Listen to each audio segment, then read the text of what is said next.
Kanpur circuit house కాలనీలో ప్రతిభా గౌతమ్ ఇంకా ఆమె భర్త మను అభిషేక్ రాజన్ నివసించేవారు.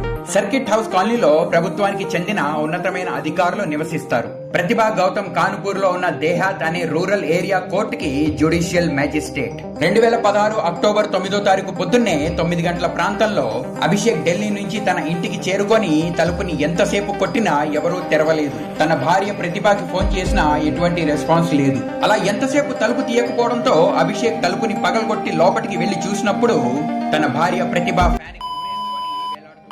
తీవ్రమైన షాక్ కి గురైన అభిషేక్ ప్రతిభని ఫ్యాన్ నుండి కిందకి దింపి నేలపై పడుకోబెట్టాడు.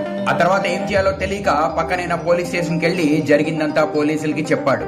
ఇది నిజంగా లేక మ్యాజిస్ట్రేట్ ప్రతిభా గౌతమ్ ని ఎవరైనా హత్య చేశారా? ఈ ఘటన జరగడానికి అసలైన కారణాలు తెలుసుకోవడానికి మనం ప్రతిభ ఇంకా అభిషేక్ ఫ్లాష్ బ్యాక్ లోకి వెళ్ళాలి. ఉత్తరప్రదేశ్ జాలౌన్ జిల్లా నివాసి అయిన రాజారాం దోరేకి ఏకైక కుమార్తె ప్రతిభా గౌతమ్. రాజారాం రిటైర్డ్ బ్యాంక్ ఉద్యోగి. చిన్ననాటి నుండే ప్రతిభ చదువుల్లో నెంబర్ 1 గా ఉండేది. తండ్రి ప్రోత్సాహం కూడా ప్రతిభకి ఎంతో ఉండేది. స్కూల్లో ఉన్నప్పుడే ప్రతిభకి లా చదువుకొని లాయర్ అవ్వాలని కోరుకుండేది. ఇంటర్మీడియట్ వరకు సంతూర్లోనే చదువుకున్న ప్రతిభ లా చదువుకోవడానికి లక్నోకి వెళ్ళింది.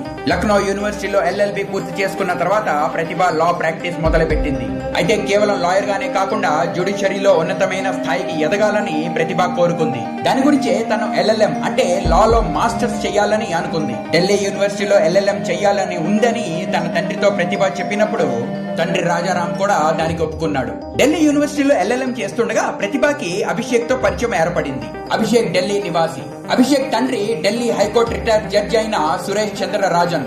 అభిషేక్ అక్క సుప్రీం కోర్టు లాయర్. హై సొసైటీకి చెందిన అభిషేక్ ఢిల్లీ యూనివర్సిటీలో LLB పూర్తి చేసుకుని LLM చేస్తున్నాడు. పరిచయమైన కొన్నాళ్ళకే ప్రతిభ ఇంకా అభిషేక్ మంచి స్నేహితులుగా మారారు. చూస్తూ చూస్తూ వాళ్ళ స్నేహం ప్రేమగా మారింది. LLM పూర్తయిన తర్వాత ప్రతిభ ఇంకా అభిషేక్ జ్యుడిషియల్ సర్వీస్ ఎగ్జామినేషన్ రాయాలని నిర్ణయించుకున్నారు.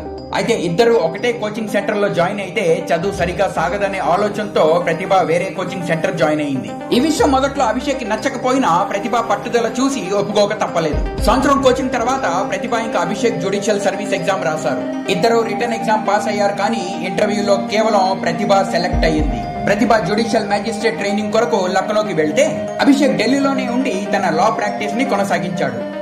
ఒకరి నుండి ఒకరు దూరంగా ఉన్నప్పటికీ ప్రతిభ ఇంకా అభిషేక్ మధ్యలో ప్రేమ తగ్గలేదు. ప్రతిభ ట్రైనింగ్ లో ఉన్నప్పుడే వాళ్ళిద్దరూ పెళ్లి చేసుకోవాలని నిర్ణయించుకొని వారి వారి ఇళ్లలో ఈ విషయం చెప్పారు. కానీ వాళ్ళిద్దరు పేరెంట్స్ ఈ పెళ్లికి ఒప్పుకోలేదు. రాజారాం తన కూతురు పెళ్లి ఉన్నతమైన ప్రభుత్వ అధికారికి ఇచ్చి చెయ్యాలనుకున్నాడు. దానివల్లనే ఈ పెళ్లికి ఆయన ఒప్పుకోలేదు. ప్రతిభ మిడిల్ క్లాస్ ఇంకా వేరే కులానికి చెందింది కాబట్టి అభిషేక్ పేరెంట్స్ కూడా ఈ పెళ్లికి ఒప్పుకోలేదు. కానీ వాళ్ళ తల్లిదండ్రుల ఆలోచనకు వ్యతిరేకంగా ప్రతిభ ఇంకా అభిషేక్ పెళ్లి చేసుకోవాలని నిర్ణయించుకున్నారు. ప్రతిభ ట్రైనింగ్ పూర్తి చేసుకుని పోస్టింగ్ కోసం వెయిట్ చేస్తూ ఉంది.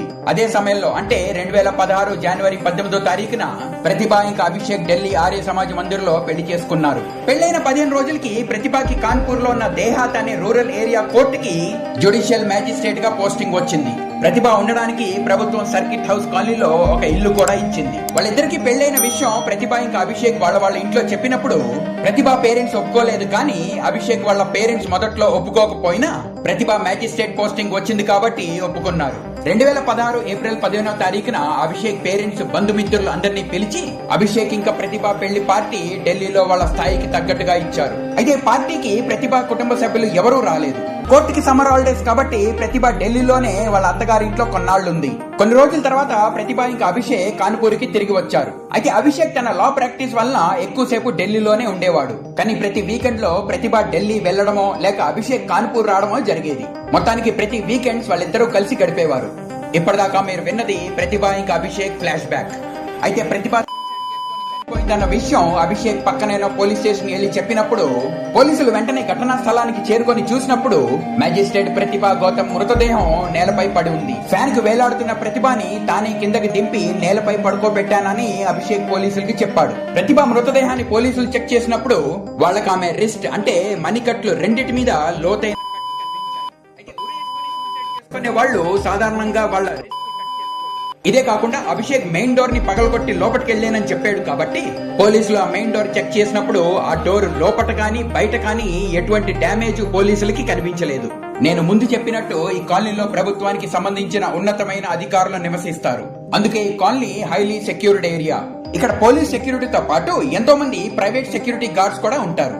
అయినా సరే వాళ్ళెవరిని హెల్ప్ కోసం అభిషేక్ పిలవలేదు. అంతేకాకుండా తన భార్య తర్వాత అభిషేక్ గాబరా పడి ఘటనా స్థలం నుంచే పోలీసులకి ఫోన్ చేసే బదులు ఎంతో కూల్గా తానే పోలీస్ స్టేషన్ వెళ్లి ఘటన గురించి పోలీసులకి ఇన్ఫార్మ్ చేశాడు. ఘటనా స్థలం ఇక ప్రతిభ మృతదేహాన్ని చూడగానే అది పోలీసులకి అర్థం అయిపోయింది. వీటన్నిటి బట్టి పోలీసులకి అభిషేక్ మీద అనుమానం వచ్చింది. కానీ అభిషేక్ ఒక హై ప్రొఫైల్ వ్యక్తి కాబట్టి ఆ సమయంలో పోలీసులు ఆయన మీద చెయ్యి వేయలేకపోయారు. ప్రతిభ బాడీని పోస్ట్ మార్టం కి పంపించి ఘటనా స్థలంలో ఉన్న ప్రతిభ ఫోన్ తో పాటు ఇతర ఆధారాలు ఫోరెన్సిక్ టీం కలెక్ట్ చేసుకుంది.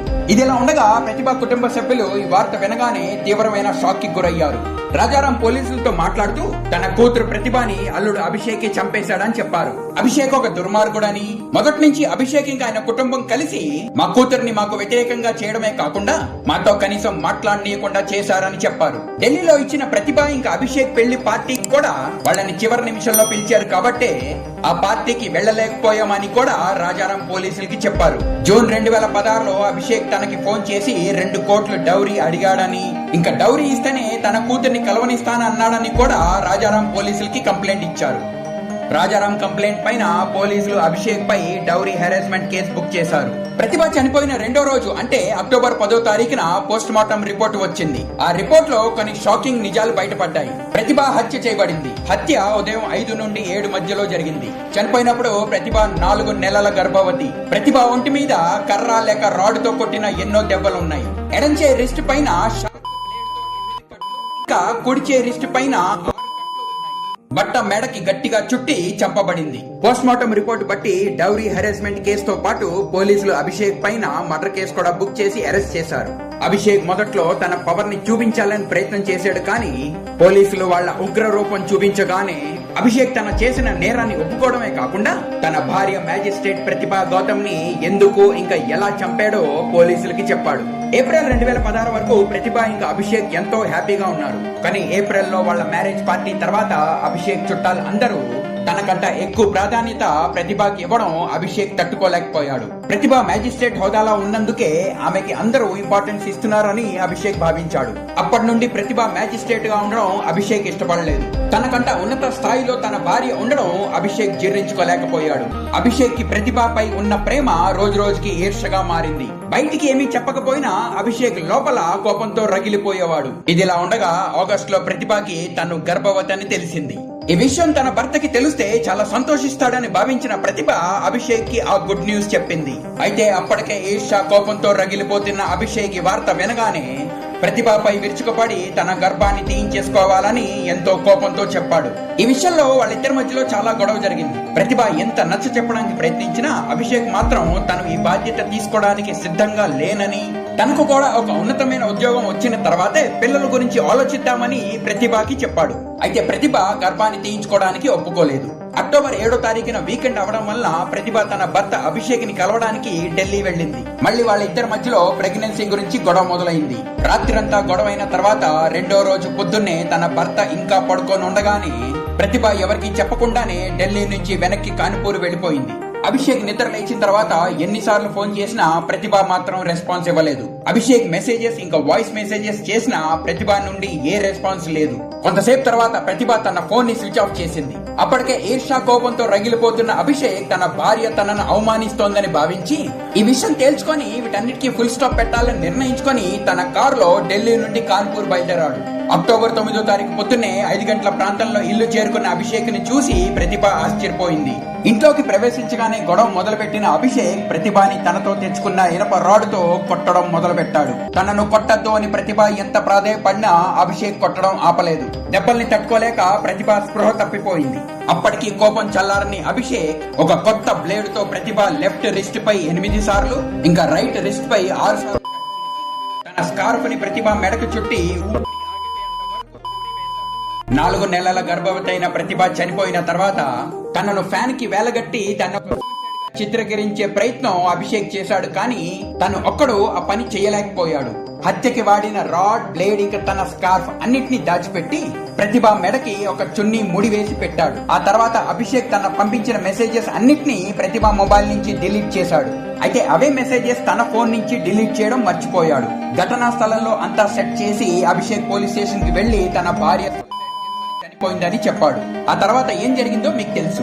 ఆ విధంగా ఎంతో భవిష్యత్తున్న మ్యాజిస్ట్రేట్ ప్రతిభా గౌతమ్ తన భర్త చేతుల్లో దారుణమైన హత్యకి గురైంది. ఈ ఘటన జరిగి 8 సంవత్సరాలు దాటినప్పటికీ ఈ కేసు ఇంకా కాన్పూర్ సెషన్స్ కోర్టులోనే ఉంది. నిందితుడు అభిషేక్ బెయిల్ పైన బయట స్వేచ్ఛగా తిరుగుతున్నాడు. అన్నిటికంటే బాధాకరమైన విషయం ఏంటంటే పోలీసుల వద్ద అభిషేక్ కి వ్యతిరేకంగా ఎన్ని ఆధారాలు ఉన్నప్పటికీ కోర్టు ఇప్పటిదాకా ఏ జడ్జిమెంట్ ఇవ్వలేదు. నిందితుడికి ఇప్పటిదాకా ఏ శిక్ష పడలేదు.